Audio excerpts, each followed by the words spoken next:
And then the little electron returned to the ground state, emitting exactly one photon in the process. And she lived happily ever after. The end. Oh, hi there.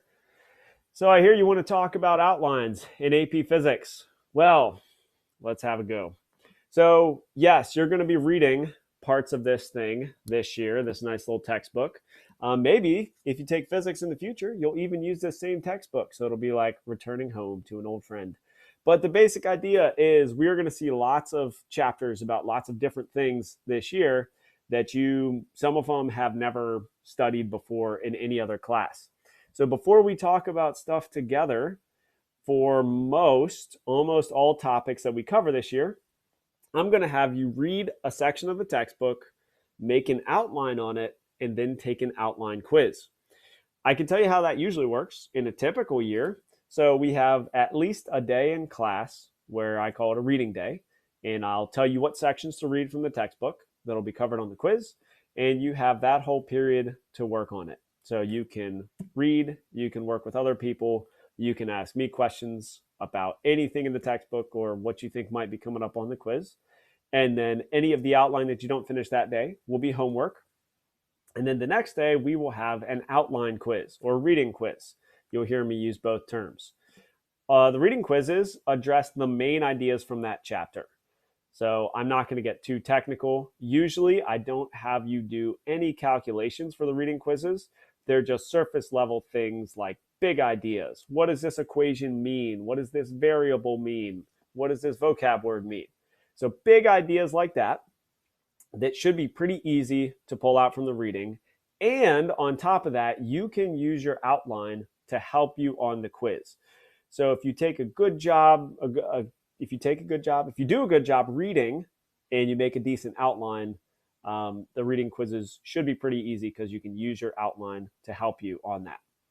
We are going to do our first outline this week. Now, we're not in person yet until next week. More on that later, and that's only half of you. We'll deal with that down the road.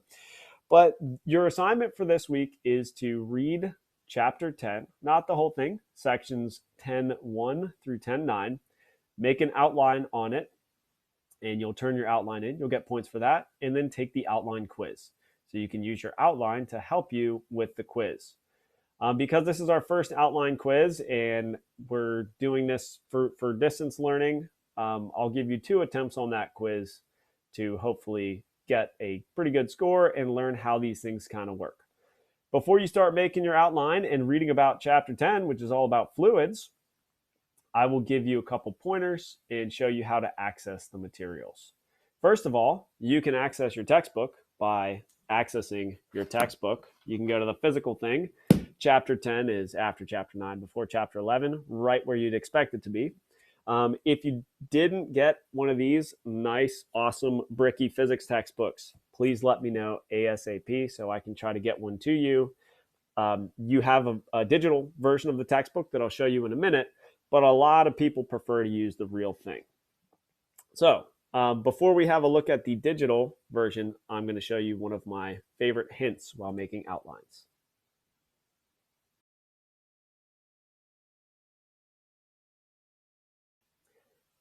All right, a great place to start before you even open the textbook is to check out the equation sheet.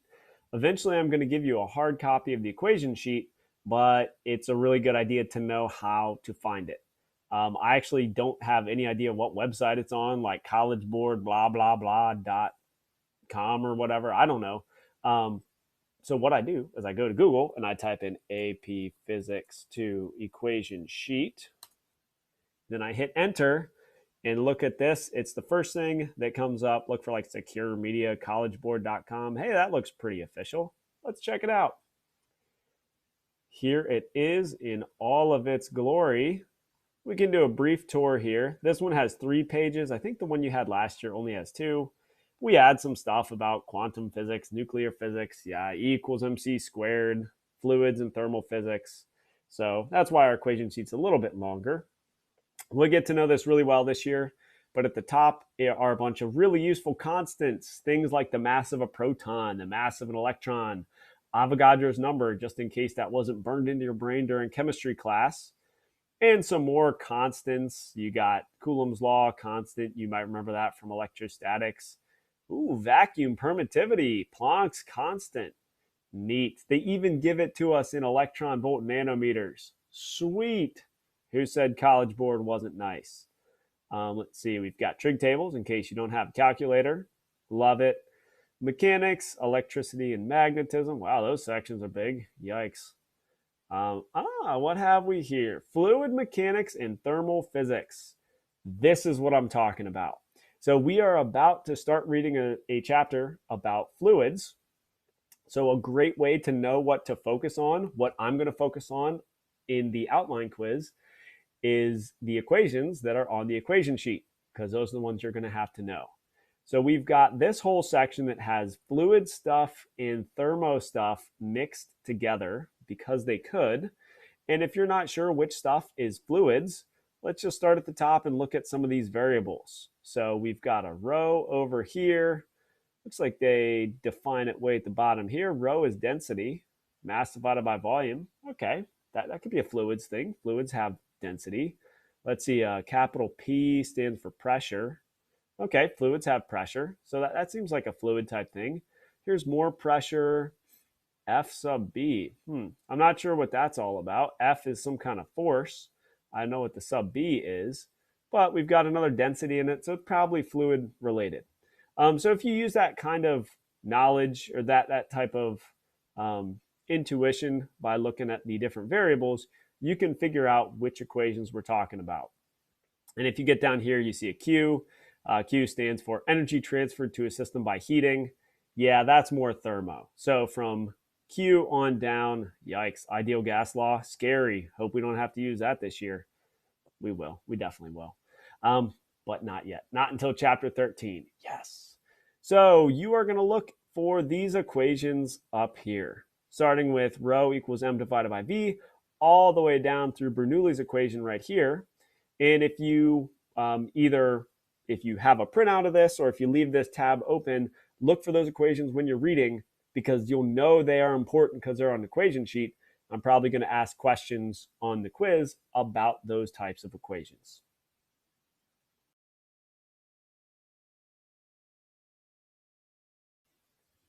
My second hint is about format, digital versus analog, computer versus old school paper and pencil. You are totally the judge of that. So, I mean, both with your reading and with your outline, you can choose what works best for you. So if you are the kind of person who thinks better on paper and wants a physical copy, use paper and pencil to write your outline, or paper and pen, or multicolored, or even crayon. Just make it your own. I know they've done some studies that say people retain stuff better by writing it by hand. If you think that works for you, use paper. Any kind of paper, scratch paper, line paper, doesn't matter.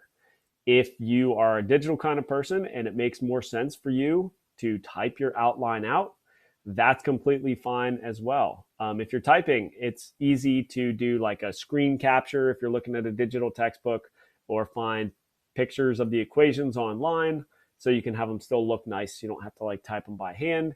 And if the visual diagrams and pictures and things that you paste in there make your life easier, make your outline digitally. However you make it is up to you. Just remember that it should be your own outline. So you can work with other people, you can bounce ideas off them, but your outline should look different. No two outlines should be identical, because how do I know you didn't just copy off someone, right? So as long as it's your own, paper, digital, you be the judge. Same thing with the textbook. You can use the physical textbook if you like. Lots of people prefer that. If you either can't find it or you forgot it or you prefer digital, you can find a digital textbook on Mastering Physics. This is what my Mastering Physics looks like. It probably looks different than yours because you are not teaching this class. So I don't know where the button is. I think it's usually somewhere near the banner at the top. It used to be a little blue rectangle thing, but look for e-text. So again, mine's over here. Okay, here we are in the e-text. It opened for me in a different window. Probably will for you too. It says, welcome to your e-text. Your e-text is ready to go anytime, anywhere.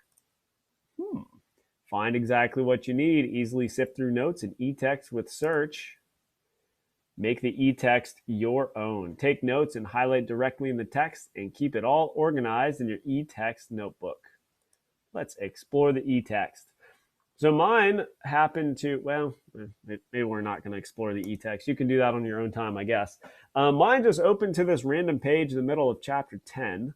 But if it didn't, you want to open the contents panel over here.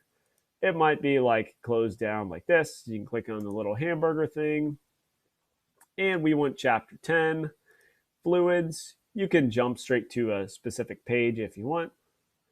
But if you're on a phone or some smaller device with a smaller screen, go ahead and close that out. You can make the page bigger. You can zoom in and stuff if you like. Display settings. Here. That always makes things a little easier.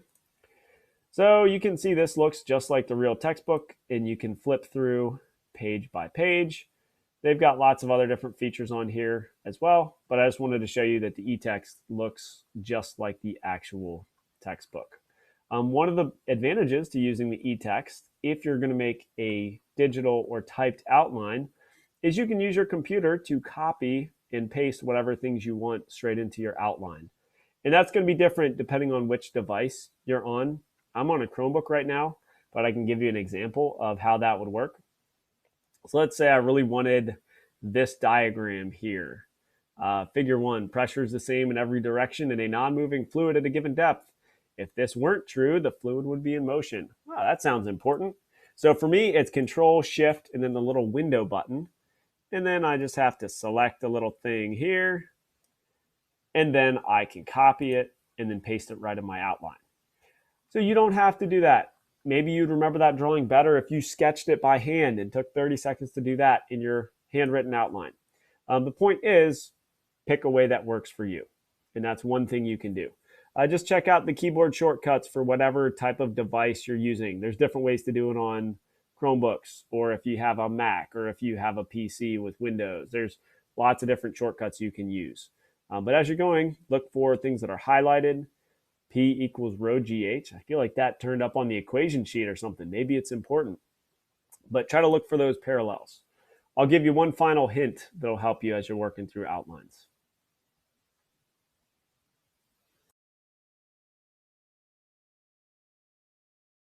Final hint is be smart about what you're writing down.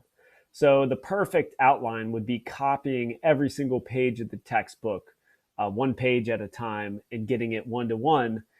And you would have all the information, but no one has time for that. Please don't take your time copying the textbook. Your time is way more important than that. So great skill, and this is really where the art comes in, is knowing what to include and what to skip. So for example, in 10.1, they talk about phases of matter.